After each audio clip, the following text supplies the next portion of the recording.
Good evening, CCEJ friends and family. It's Wende, Julien. I'm so happy to be able to send my regards to all of you and also my memories of Gene Lentzner.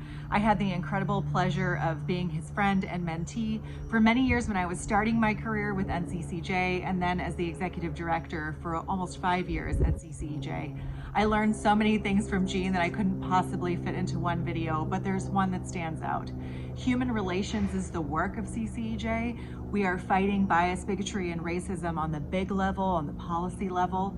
But what Gene taught me is that that macro work is worth nothing if you don't behave in an individual level with every human being you encounter with the most sincere intentions, with beautiful love and justice in the way that you talk to people and the way that you learn about people. I had the great pleasure of sitting in Gene's living room once preparing for this Gene Lentzner dinner many years ago, translating for an award winner who was Spanish speaking. And I listened to him interview her and take such a genuine care and interest in her story. And I learned from Gene that it is in that true love that we show to one another that we become truly human. So I really wish that I could be there to toast you all and to toast Gene's memory and to thank you for everything you all have contributed to human relations in Long Beach and so much beyond. And it is in Gene's memory that I wish you all a lovely evening and hope we can continue his legacy of work. Thank you. Hello, my name is Naomi Rainey, and I'm very happy and I feel humbled and honored to speak about Mr. Eugene Lentzner.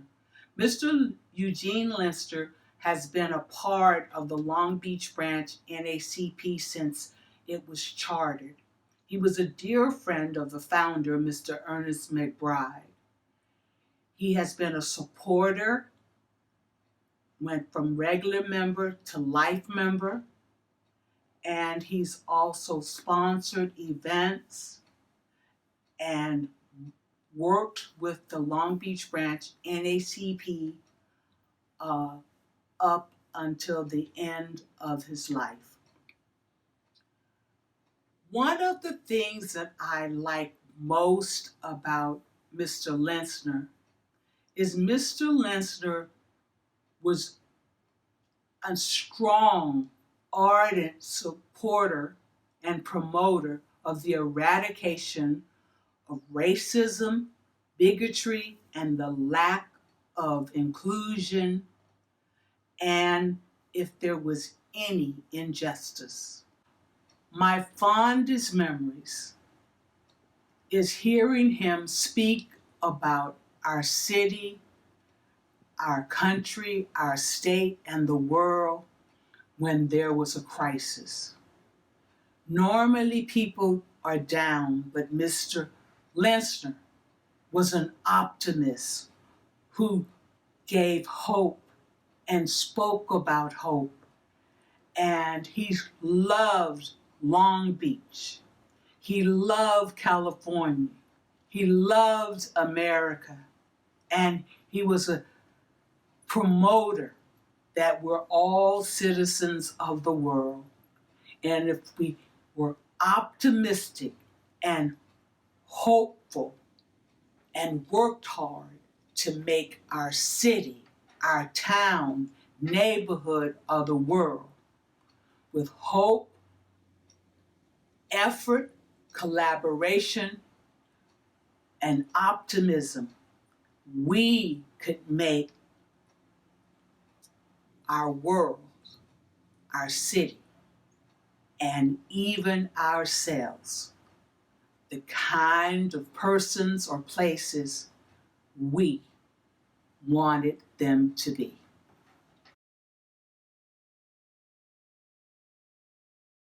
Good evening, and I'm honored to be here to represent Jewish Long Beach and pay tribute to Gene Lentzner.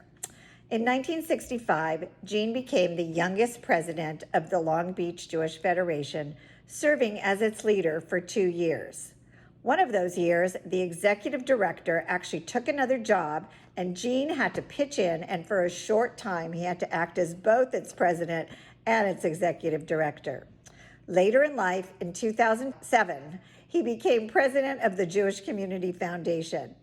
Gene created a new legacy wall, and he single-handedly went out and he confirmed over $500,000 in bequests. Thanks to Gene's foresight, our legacy bequests have grown over the years, and our community is much stronger because of it.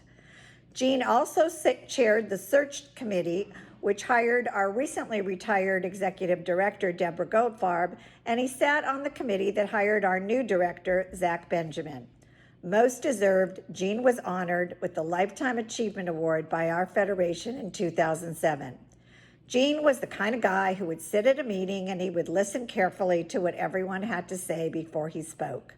When he finally spoke, everyone listened because it was always very insightful words of wisdom. It was most important to Gene that the Jewish community work together with the greater Long Beach Jewish community, and he always sought to bring people together. He was often called upon to give the annual pitch at an event, and he had such a way with words that if you went to the event thinking you were going to give $1,000, well, odds are you probably left giving a whole lot more. Gene's legacy lives on with those of us working on behalf of Jewish Long Beach, and his presence will be forever felt. Thank you very much.